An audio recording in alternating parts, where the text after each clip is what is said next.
What's up mga guys? Magandang hapon sa inyong lahat. Sa hapong ito tuturo ko sa inyo sa mga mahilig magkape. Tuturo ko sa inyo paano gagawin ang isang ordinaryong kape maging espesyal na kape. Gusto niyo ba 'yon? Alright, let's go! Alright guys, sa hapong ito meron tayong dalawang set ng mug. Ayan, coffee mug, empty coffee mug. And meron tayong sugar, muntik na, malapit na maubos. And then dalawang coffee stick. Ayan, so ito lang. Tig-isa sila sa bawat ano. Ayan. So itong isang kape, gagawin natin sa regular na kagaya ng tinitimpla natin everyday. Okay? So ito yun guys, madalas nating ginagawa. Ayan, yung kape natin na stick. Okay. Tinitimpla natin, regular na pagkatimpla. Ayan. So tapos lagyan natin ng sugar. Okay. Isang scoop ng sugar. Yung iba hindi na nagsusugar. Ako madalas hindi ako nagsusugar. Okay. So isang scoop ng sugar. And then lagyan natin ng hot water.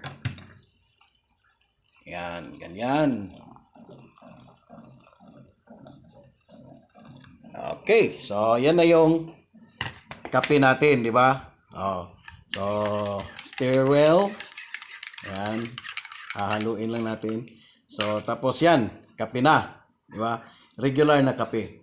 Pero ito ngayon, dito sa kabila, ayan, gawin natin yung special na walang ibang ingredients. Ito pa rin yung coffee stick pa rin natin. Okay, walang ibang ingredients. Ito lang, empty cup. Yan. Tapos buhos natin yun dyan, yung kape. Yan.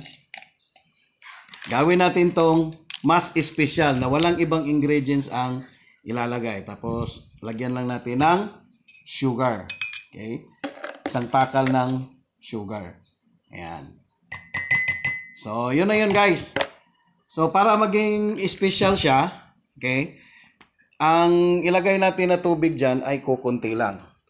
Parang isang portion lang din ng kape at sugar.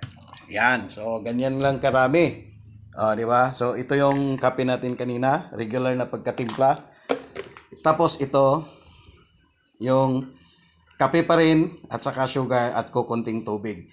Tapos guys, gamit ito. Ayan, itong ating mixer. Ayan. Ayan, meron tayong mixer. Okay. So, gamit nito, ang gagawin natin, mimix natin yan hanggang mag-bubbles. Ayan. Para maging mas espesyal. O, di ba?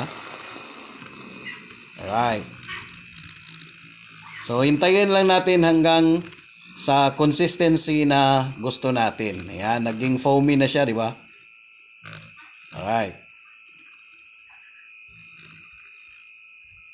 Okay. Okay. Yan. So, naging foamy na siya. Ngayon, naging foamy na siya. Saka mo na siya dagdagan ng mainit na tubig. Saka mo na dagdagan ng tubig, mainit na tubig na naging foamy na siya guys. Ayan. So, tapos na yung kape natin. Ayan. So, medyo espesyal kaysa ganito, regular lang na timpla. Tingnan yung consistency ng bubbles, oh, di ba? Talagang yung makapal yung pagka-foam niya. Tapos dito sa foam, dito matitikman yung sipa ng kape. Ayan. So, pag zip natin ng coffee, ayan, yung init ng kape, malalasahan natin doon sa tubig. Tapos yung sipa ng kape nandito sa kanyang foam. Ayan. So, yun yung dalawang lasa na matitikman mo sa isang kape. Ayan. Init ng kape, nasa tubig. Yung sipa ng kape nandito sa foam. Katulad nito. O, di ba? Tapos, mas special siya tingnan. Alright, guys. So, ngayon, mayroon kayong natutunan sa akin sa hapong ito. Click like at pakishare ang video. Thank you!